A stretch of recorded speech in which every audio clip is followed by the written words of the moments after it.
Mind Matters in minutes. When should I be concerned? When you're in school, you see all sorts of behaviour, some of which might make you concerned about a student's mental health. On the one hand, you want to catch problems early, but on the other hand, you don't want to overreact to every single issue. So how do you know when you should take action? It's hard to say because everyone behaves differently. Imagine you have a bucket. This bucket represents your capacity to cope with the stresses in your life.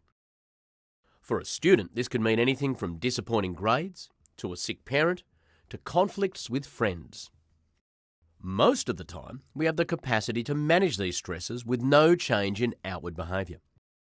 But if the stresses mount up and you get overcapacity, then the bucket flows over, and that's when you and the people around you might begin to notice something is not quite right.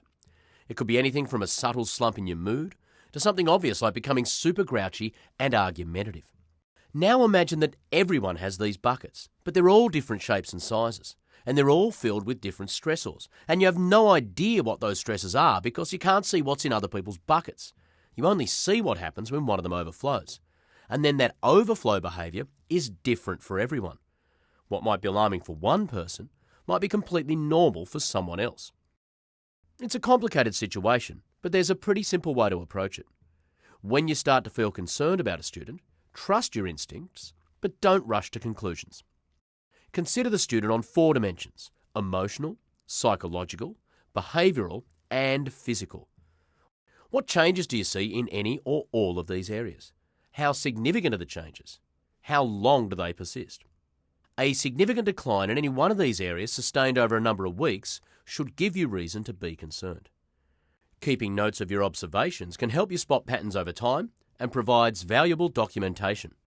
If a student is clearly endangering themselves or others, then it's appropriate to seek immediate support from staff or emergency services.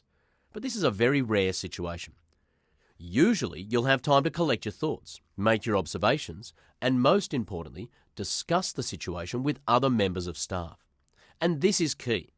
If you're ever concerned about a student, don't keep it to yourself. Talk to your colleagues. So in the words of Douglas Adams, don't panic.